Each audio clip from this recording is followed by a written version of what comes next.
Welcome to another edition of Fighters Flapping Their Gums. You got beat off a 4-0 kid. You're getting smashed.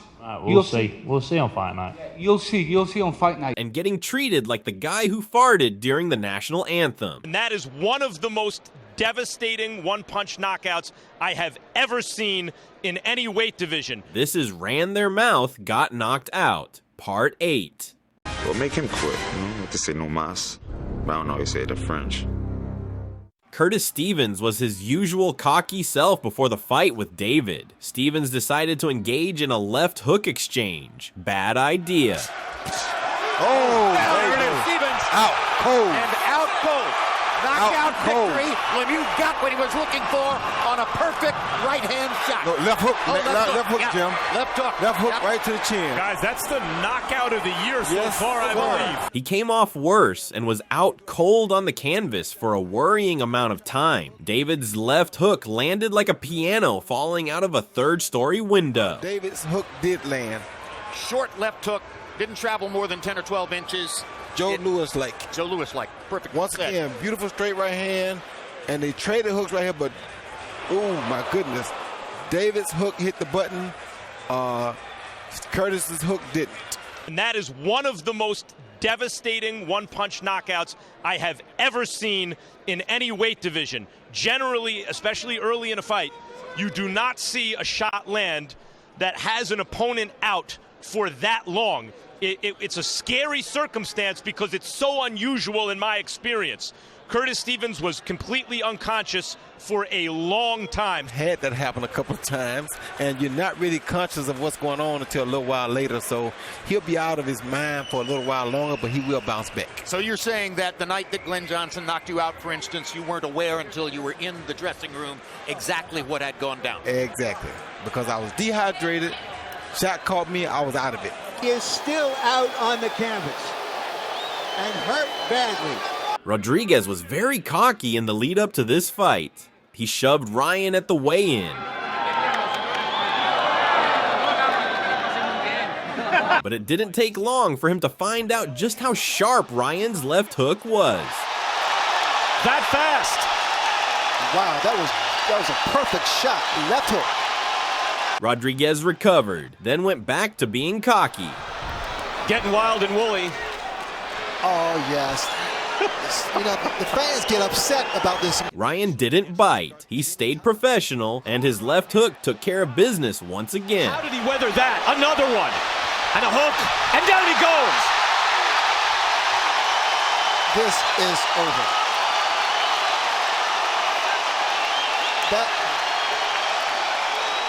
Ron Lipton got to 10. You're supposed to count, and he did. Say what you want about Ryan being an annoying Instagrammer. That left hook is pure world class. Count them all. Count them out. That's what you're here to do. And that's what he did. He was struggling to get up at 10. There was absolutely no way that fight should have continued. Belts and Caraballo tried the classic cutthroat gesture at the weigh-in, like it was some kind of boxing version of a horror flick. Didn't shake Estella one bit. Both fighters needed this win like air, so the stakes were high. Once the bell rang, Estella answered with combos that said, less posturing, more punching.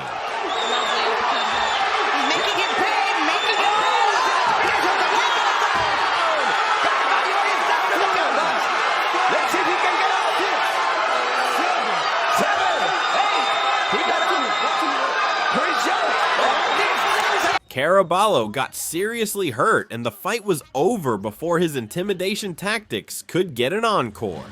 here it is. Whoa! Lesson learned. Threatening moves don't pack much power inside the rope. Bring it the arms down. Yes. Slapping your opponent at the weigh-in, bold move. Not a bad one if you actually plan to back it up in the ring. Featherweights are letting the leather fly.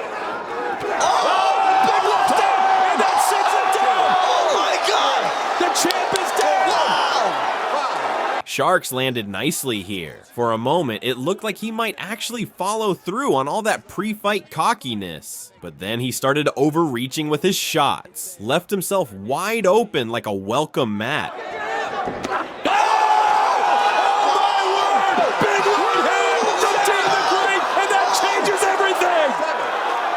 No way! Rolling short. He's got to turn straight. You got to turn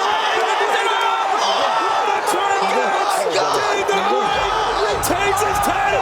And sure enough, he got absolutely starched by a right hand straight to the dome. You could see it coming a mile off. Watch how he just strolls in with zero defense, like he's practically asking to get knocked out. That slap wasn't exactly a career highlight. Julian Fernandez was a tough heavyweight. He banged his chest and tried to intimidate Sanchez. What a chin. It's like a scene out of... The problem was, Sanchez had dynamite in his right hand. Oh, there's a hard right hand. And now on the ropes and out of the ring goes Fernandez, and this fight is now over. Fernandez was brutally knocked out and left struggling to breathe on the canvas. As he is just smashed through the ropes by a Sanchez right hand. Wow, wow, wow. Rocky threw out some cutthroat gestures at Mark during the weigh-in. Didn't really age well, to be honest. In the fight, he took a pounding, dropped multiple times. By the end of it, those pre-fight gestures looked more than a little embarrassing. Albert was oozing cockiness in this one. Manuel made cutthroat gestures towards Abduraimov at the weigh-in. Bold move. Shame the fight didn't match the theatrics. Left hand connected from Abduraimov. And another one sends Correa down to the canvas for the first time. He got absolutely outclassed once the bell rang. Abduraimov is a skilled amateur. He lands shots at range like he's playing target practice. He's just as comfortable up close. And now reining in. If you can hear these shots on ringside, they are brutal. Bone-crunching shots. Correa had nothing in the fight. Absolutely nothing. By the end, he was stumbling into the referee's arms. Less fighter, more ballroom dancer at that point. In hindsight, the cutthroat gesture wasn't the best idea. Look, Tim only got this fight because of his last name. If he was Tim Smith or whatever, he wasn't going to be getting this fight because I'd be looking at bigger and better things. But look, Jeff Horn didn't think Tim Tszyu was ready for his step up in class. Legend, and that's exactly why this fight is happening. Look, I feel like this one is a bit of a blowout. I think we should definitely be favourite for this one with what I've done in the past. Horn was the veteran here, but Tszyu had other ideas. And the right hand's a big one from Tim Tszyu. Horn spent the night running for his life. By the 8th round, those body shots were downright vicious. Horn was taking right hands and left hooks like it was a boxing seminar on how to get hit. Here's the uppercut. Yeah, Jeff looks uncomfortable, taking deep breaths and looks like a beaten fighter. Body shots are really hurting him. You've got to look at what this fight's doing to him. Oh, those body shots. That one throws his right hand that misses. They tangle again and he gets him. In the end, Horn made the wise choice to park himself on his stool and not come out for round 9. Sometimes discretion really is the better part of valor. Look, I feel like this one is a bit of a blowout. I think Andrade was acting cocky against Rigo. He kept trying to send the message that he wasn't hurt. Plenty of playing to the crowd. Lots of little gestures to try and embarrass Rigo. Andrade was knocked out by a southpaw. Andrade is yelling at him for round 2 with a lot of acting up, histrionics. But Rigo wasn't buying any of it. He was sharp and focused. Then came the body shot. Has not learned how to do that too much. Tough body shot, and now... Picture perfect. Andrade was in real trouble. Suddenly, the showboating stopped. Didn't seem like it was a particularly vicious shot, but who are we to say? And he's shaking his head, he's quitting. And it's it, that's it. He's quitting. Unfortunate. Sam Burgos waves it off. Trash talk against Rigo at your own risk. Your liver might not function properly afterwards. What I like about that side, so he throws the left hand on the outside. Julius Long arrogantly tried to show Lucas Brown that he wasn't the least bit bothered by his power. At 7'2", he was an absolute giant. The problem? He wasn't much of a fighter, more ego than boxer. A couple of punches thrown in anger there, and there's a beautiful left and right. He's got him in trouble here, Anthony. Punching at will, and down he goes. 150 to go in round number 8, and the punishment in that neutral corner. He's going to get up at 7. You're right, Jules. Have a look at me. You're right, mate. He walked too He's okay. In the end, Long got humbled. His defense was practically non-existent. Timekeeper. Oh, he's put him down with a big left hand right on the bell, and he won't be getting up from that one. He said no count, he's out, he's gone. He wins the fight by knockout. Just watch that right hand hanging low like it had the day off. He left himself wide open for left hooks, and Brown didn't need a second invitation. Flattened him hard. And watch his head here turn.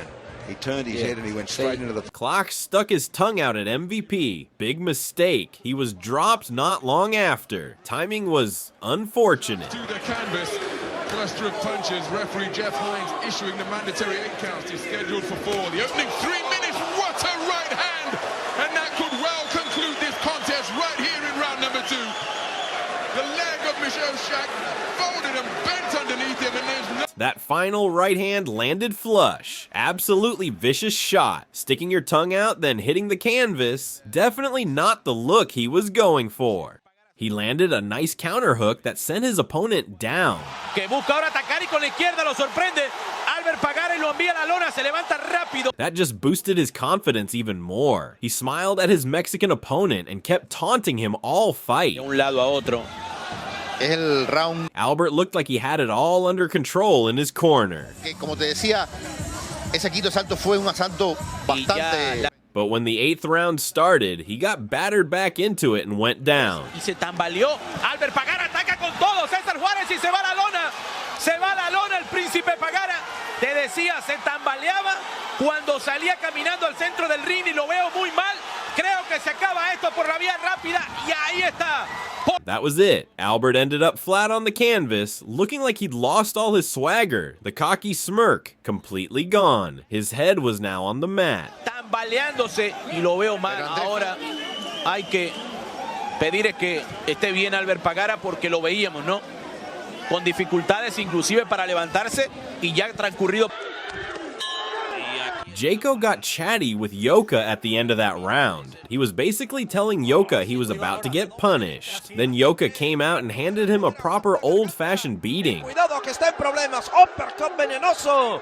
Y el olor a pólvora para terminar este combate. Ha llegado al cuadrilátero. Y se acabó. A clean jab was all it took to make Jayco quit. Sure, the eye damage probably hurt, but still, getting stopped by a jab after all that cocky talk. Embarrassing. And don't worry about Yoka's swagger here. We'll see him get his behind handed to him on a silver platter in a future video. Kawi got way too cocky here. He looked like he was just chilling in the ring, maybe waiting for a pizza delivery. That relaxed vibe didn't last long. He was down quicker than you can say wrong move. По-моему, там был удар по печени. Иногда он может закончиться даже нокаутом. Ну нет, встает заяц. Then came the final body shot, which sent him straight to nap time. И это второй нокдаун, который может довести ситуацию до нокаута. Нокаут. Чистый. Да, не встает, не поднимается, сейчас пытается, нужна ему помощь. Это тяжелый. Greg Jackson was in his groove. He started showboating mid-fight. Big mistake. Then came one of the most embarrassing moments you'll see.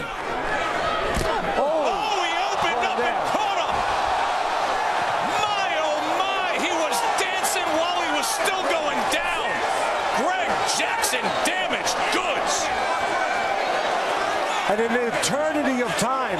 Jackson got frozen in midair for a second after running into a punch. Down he went, heavily. The floor had been waiting patiently. It was extremely satisfying after all the cocky nonsense seconds earlier. Stop standing in front of this guy. Okay. All right, he throws wild shots. Everything back to the pocket. All right, we're down at that round. We got to win these 2 rounds. Got to get it there. Okay? Yeah. Let's go, baby.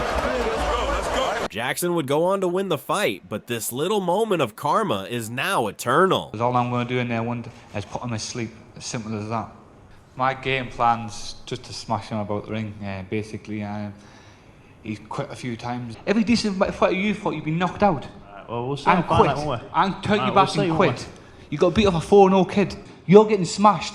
We'll see. We'll see on fight night. You'll see on fight night. Doherty was hyped like the new iPhone launch. Everyone waiting for the big thing. Jack Cullen didn't get the memo. He showed up like a pizza delivery guy ready to drop off some pain. I mean, this is good from Cullen. You see the confidence there where he sticks his hand.